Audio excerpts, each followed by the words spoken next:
যারা আজকে আমার সাথে কথা বলতে এসেছেন, কে কে আমার সাথে কথা বলতে চান দেখি বলেন। আসেন, আপনি এদিকে আসেন, আপনি এরপরে, হ্যাঁ আসেন, বলেন কি বলতে চান, আসেন।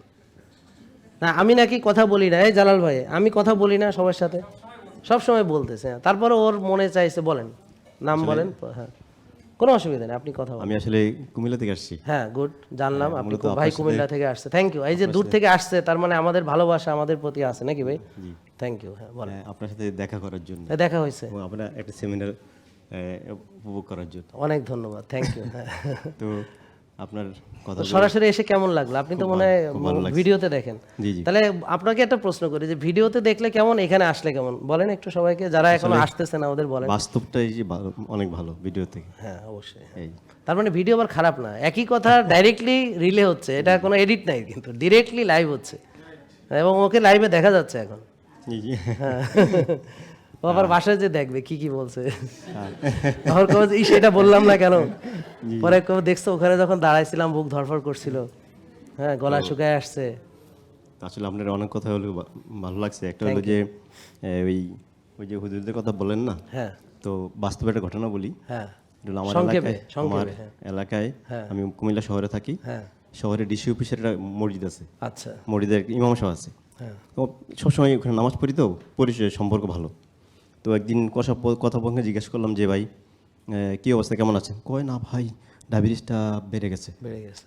তো আমি হঠাৎ করে চিন্তা করলাম যে ভাই হুজুর আপনি ইমাম সাহেব, হ্যাঁ আপনার ডায়াবেটিস হলো কেন? হুম পরে আমি দুষ্টমি করে বললাম আর কি, তাহলে আপনি তো নামাজ রোজা কিছুটাই মনে হয় আমরা রাখেন না। হুম কই কী বলেন, আমি ইমাম সাহেব, আমি রোজা রাখি না, মানে রোজা তো রাখি, তো আমি রোজা রাখলে আপনার ডায়াবেটিস হলো কেন?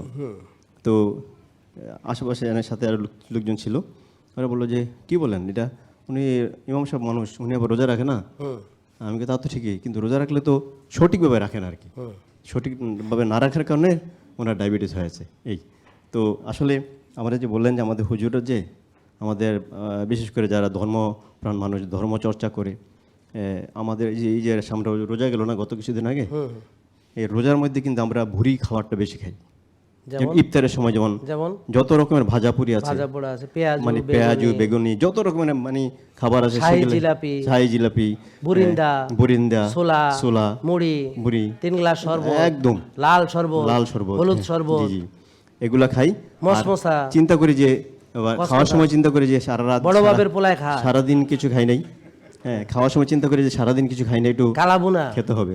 এই বিরিয়ানি, এইটা হলো বিষয় আর কি, মূলত যার কারণে আমাদের রোজার আসলে কোন বেনিফিট হয় না আর কি। থ্যাংক ইউ, অনেক ভালো থাকেন, হ্যাঁ দোয়া করেন আমাদের।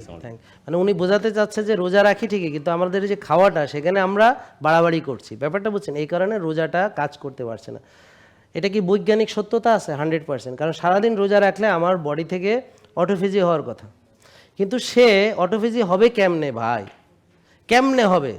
মানে সে যে ইফতারির সময় ওই যে ও যা যা কইলো আরও অনেক কিছু সে খায়, হালিম তো কয় নাই, আমার কথা বুঝতে পারছেন? আবার বড় বাপের পোলায় খায়, হয়তো গ্রামে মানুষ অনেকে চেনেও না, কিন্তু পুরান ঢাকায় গেলে দেখবেন আস্থা, খাসি, রান, বুঝতে পারছেন? তারপর আরও অনেক কিছু, এগুলো নিয়ে বললে বাহারি খাবার অনেক মানে আছে। এরপর হলো ইফতারি খাইয়া, বুঝছেন, এরপর তো কোনো রকম দেখা গেল 2 রাকাত নামাজই শেষ, তারপরে 3য় রাকাতে যাইয়া ধরছে কোনো রকম মাগরিবের নামাজ, হ্যাঁ মানে খাইতে খাইতে দেরি হয়ে গেছে। এরপরে আর যদি বলেন মসজিদের ভিতরের চিত্র কি, মসজিদের ভিতরে তো ইমাম সাহেব আগে জিলাপি খায়, তারপর আমরা মুসল্লিরা খাই। ইমাম সাহেব আগে পেঁয়াজু কামড় দেয়, আমরা পরে কামড় দিই, উনি আগে বেগুনি কামড় দেয়, এরপর আমরা কামড়, মানে মসজিদের ইফতারে তো এগুলাই আছে নাকি, সঙ্গে একটু ধরেন খেজুর আছে, আবার আপেল থাকতে পারে ইত্যাদি, বাট বেশিরভাগ তো এইগুলাই থাকে। হ্যাঁ, তা আমাকে ওদিন মসজিদ কমিটি থেকে দেখালো যে স্যার আমরা কিন্তু বাইরের খাবার আনি না, আমরা আপনার অনেক পবিত্র, তো আমরা ভিতরে রান্না করি। তো দেখলাম কি দিয়ে রান্না করে, খাঁটি সয়াবিন তেল,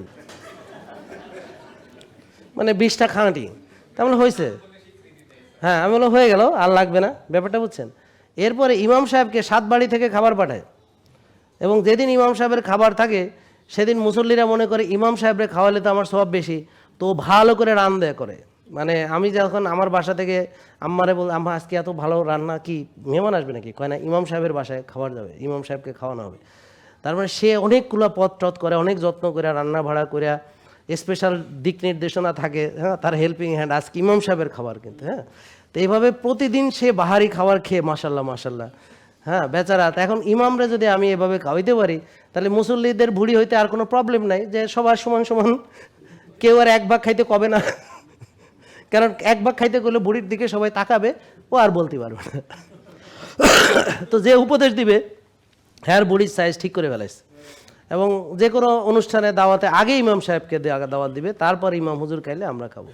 তারপরে যারা ওয়াজ করতে যায় মুসল্লিরা কাছে, হুজুর 1 মাসে 1 বছরে একবার পাইছি আপনারে, আজকে আপনি যদি না খাইয়া যান আর একদিন খেলে কিচ্ছু হয় না।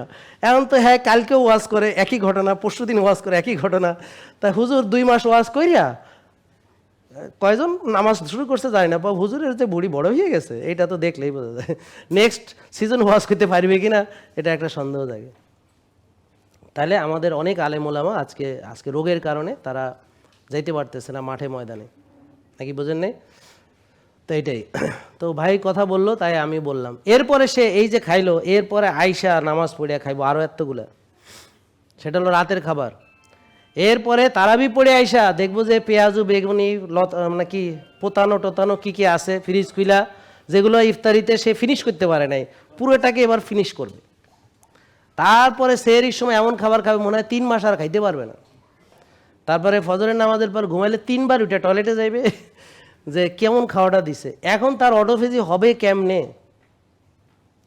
অটোফেজি হওয়ার জন্য শুধু না খেয়ে থাকলে হয় না, তার সুগার লেভেল থাকতে হবে, গ্লুকোজ লেভেল থাকতে হবে কম, তার ইনসুলিন লেভেল কম থাকতে হবে, এমটার পাথওয়েটা, হ্যাঁ এগুলো অনেক কথা বললে বুঝবেন না, দরকার নেই। সোজা কথা হলো তার যে অটোফেজি হওয়ার জন্য তার একটা উপযুক্ত পরিবেশ দরকার, সেটা পাওয়া যায় না।